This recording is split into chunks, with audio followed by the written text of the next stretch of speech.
आत्मनिर्भर भारत की ओर कदम बढ़ाते किसान अगर कुछ ठान लें तो बहुत कुछ परिवर्तन कर सकता है।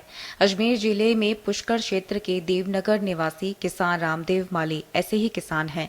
किसान रामदेव खेतों में फसल उत्पादन ले रहे हैं, साथ ही खाली भूमि पर भट्टियां लगाकर आंवले के उत्पादन बनाने का कच्चा माल तैयार कर रहे हैं। तो आज हम खड़े हैं देवनगर गांव में और आपको बता दें कि जो आंवला है उसका कितना यूज है। सबसे बड़ी बात है कि किसान किस तरह से आत्मनिर्भर बन सकता है, ये यहाँ पर इन्होंने कर दिखाया रामदेव जी ने। और सबसे बड़ी बात यह है कि जो आंवला है उसका बीज है, उसका गुदा है, किस तरह से अलग अलग काम में आता है, कैंडी कैसे बनती है, आंवले का तेल कैसे निकाला जाता है, उसके लिए यहाँ पर लगातार प्रयास हो रहे हैं। आइए आज मैं मिलाता हूँ एक प्रगतिशील किसान रामदेव जी से। रामदेव जी, ये जो आप काम कर रहे हैं कितना टाइम हो गया आपको? ये 8-10 साल हो गए। 8-10 साल। क्या क्या यहाँ पर तैयार करते हैं, क्या? यहाँ तो बहुत फैक्ट्रियां हैं पास में। मुरबा, कैंडी, चूरण और खट्टे मीठे। चूरण है जी, मुरबा कैंडी में खट्टा मीठा भी होता है, मीठे भी लेते हैं। हाँ, और इसका चूरण भी बनता है, बहुत उपयोग में आता है। ये आंवला विटामिन बोलते हैं इसको, विटामिन में काम आता है। कितना जो है आंवला जो आप हर साल ये इस तरह से तैयार करते हैं? ये हर साल कम से कम हम दे देते हैं इसको 8-10 टन माल। किसान ने बताया कि आंवलों को तोड़कर कट्टों में भर लिया जाता है, फिर भट्टी लगाकर आंवलों को उबाला जाता है। कई महिलाएं मजदूरी पर लगातार आंवलों की गुठलियां बाहर निकालते हैं।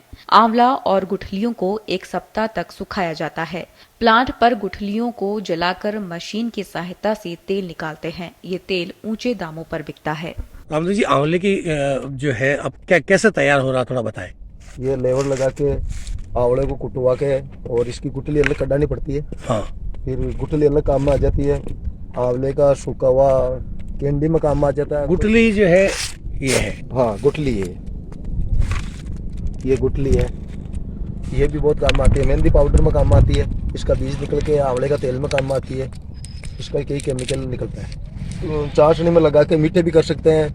काला नमक, सिंधा नमक, पट्टे के चूरण भी बनता है। ऐसे कई फैक्ट्रियों में आगे जाके उपयोग में आता है। ये नेटे बिछा के और इस तरीके से ये जो दिख रहा है आपको, इस हालत में हम सुखाते हैं इसको उठाना पटकना, ये अपना आप साफाई होती जाती है। कितने दिन तक सुखाना जरूरत पड़ती है? ये 1 हफ्ता यानी 7-8 दिन के अंदर ये माल तैयार हो जाता है सूख के। यहाँ से हम जोधपुर, बीकानेर, ये पार्टियाँ लगती है, दिल्ली वाली, नीमच फैक्ट्रियों में जाता है। और यहाँ सबको रोजगार मिल रहा है। पुष्कर में कम से कम 15-20 भट्टियाँ चल रही है। ठीक है, ये सब भट्टियों पर कम से कम 15-20 आदमी लेबर पड़ रही है। अपने पति की किस तरह से मदद करती हैं आप काम में? भगोना काट दिया जी, आंवला पटक दिया। तो ये काम लगातार चल रहा है। हाँ। ये जो आंवले का जो काम है कितने टाइम तक चलता है? ये 4 महीना चले। लकड़ी की व्यवस्था कहाँ से होती है? लकड़ी के आप मंगा लिया आप? तालपुर आती है, ताल से आती है। हाँ। यानी आप साथ मिलकर के इनके साथ लगातार काम कर रही हैं। हाँ, बराबर साथ देगा। किसान आंवला की फसल के उत्पाद खेतों में ही तैयार कर रहे हैं। इसमें आंवला केडी, आंवला का मुरब्बा, आंवला चूर्ण, आंवला का पाउडर, आंवला का जूस आदि तैयार किए जा रहे हैं। इनकी डिमांड जोधपुर, जयपुर, दिल्ली, अहमदाबाद, सूरत और दक्षिणी भारत के कई राज्यों में है। बाबा रामदेव के पतंजलि संस्थानों में भी आंवला के इन उत्पाद की डिमांड है। आंवले के उत्पाद बनने से क्षेत्र की महिलाओं को गांव में ही रोजगार मिल रहा है। क्या कितनी रोज की लेबर मिलती होगी? मेहनताना कितना मिलता होगा? क्या 200 रुपये बोल तू मुंडो? 200 रुपये मिलता है। और जो काम है वो किस तरह लगता है आपको? ये जो है काम अच्छा लगता है।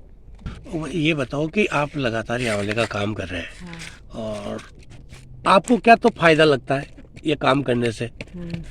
फायदा लग रही है ना, हमारे यहाँ मेहनत लग गया। काम करना कैसा है यहाँ महिलाओं को रोजगार को ले? रोजगार मिल रही है, रोज 200 रुपये मिल रही है। आ जाओ सुबह शाम को 5 बजे छुट्टी करने, सुबह 9 बजे आ जाओ, खाना खा लिया, दोपहर 1 घंटा की छुट्टी, दिन भर।